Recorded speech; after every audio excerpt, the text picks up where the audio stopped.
Hello and welcome friends. तर आज आपण टॉपिक पाहणार आहोत ग्रुप डिस्कशन. यालाच म्हणतात डायलॉग रायटिंग.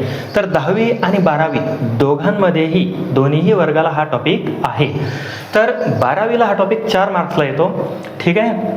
खूप जणांना कन्फ्युजन असतं की ग्रुप डिस्कशन म्हणजे काय.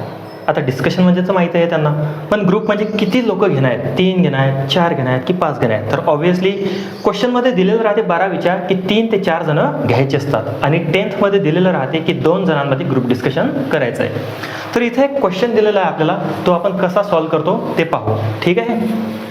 Right a group discussion between Ramesh and Sameer. तर 2 जण इथं दिलेले आहेत, Ramesh and Sameer. On the topic junk food. तर ऑब्व्हियसली टॉपिक दिलेला आहे जंक फूड, म्हणजे जे आपण स्ट्रीट फूड आहे, पिझ्झा, कचोरी, समोसा, यावर तुम्हाला डिस्कस करायचं आहे.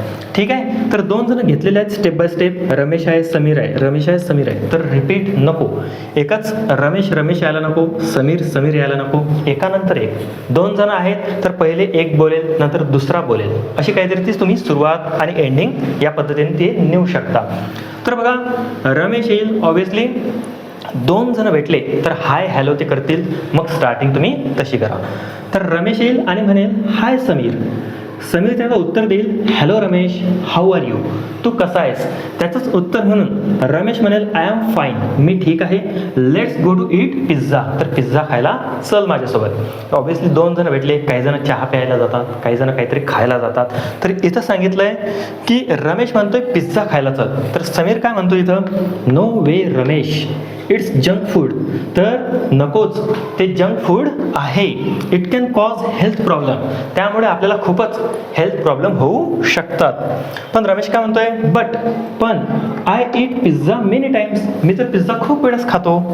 समीर काय म्हणतोय, then please stop it from today. तर आजपासूनच ते थांबव.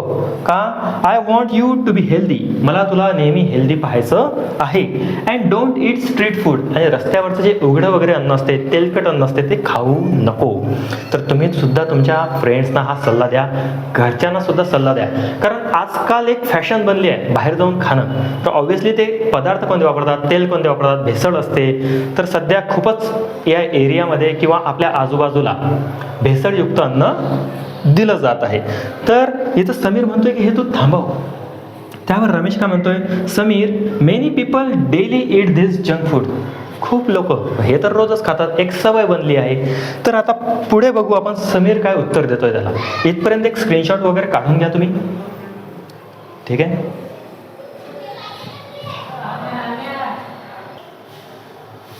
तर बघा समीर काय उत्तर देत आहे पुढे, येस मे बी ते डोंट नो इट्स अफेक्ट. तर लोक खात असतील पण त्यांना त्यांचे परिणाम माहीत नसतील. It can infect your stomach. तर हे तुमच्या पोटाला बिघडवू शकते. हेडेक म्हणजे डोकेदुखी. अँड मेक यू इल. आणि तुम्हाला आजारी सुद्धा पाडू शकते. तर रमेश काय म्हणतोय, I never thought this before. मी या अगोदर कधीच विचार केला नव्हता. It's like habitual for my family. मी आणि माझा परिवार एखाद्या सवयीप्रमाणेच हे सर्व खात असतो. मग समीर काय म्हणतोय, it acts like slow poison. तर हे जे काही स्ट्रीट फूड आहे, जंक फूड आहे, हे स्लो पॉयझन सारखं काम करते.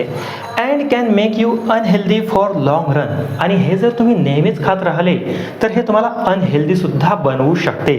तर तुम्ही सुद्धा बघू शकता, जेव्हा आपण हे बाहेरचं खातो तेव्हा लठ्ठपणा वाढते, डोकेदुखी सुद्धा वाढते आणि खूप वेळा आपण आजारी सुद्धा पडतो. माझा एक फ्रेंड होता, तो चायनीज खायला गेला, आम्ही सोबतच गेलो. मी खाल्लं नव्हतं पण त्याने खाल्लं आणि 15 दिवस तुम्हाला दिसलाच नाही.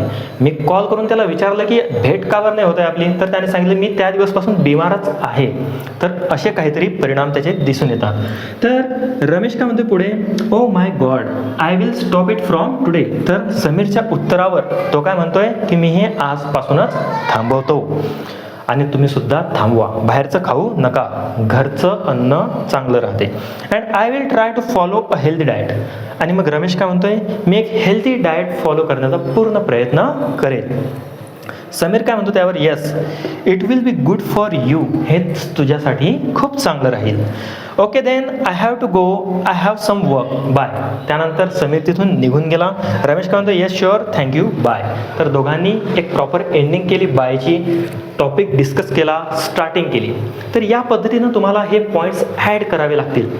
त्यानंतर बघा, हे जे नावं असतील यातले पहिले लेटर कॅपिटल घ्या, 2 डॉट व्यवस्थित द्या आणि या नावाच्या इकडे तुमची रायटिंग यायला नको, डिस्कशन तिकडेच ठेवा. ह्या काही प्रॉपर गोष्टी राहतील ज्या तुमचे प्रेझेंटेशन चांगलं दाखवतील, तुमचे मार्क्ससुद्धा इन्क्रीज करतील. तर ठीक आहे, भेटूया पुढच्या व्हिडिओमध्ये. थँक्यू.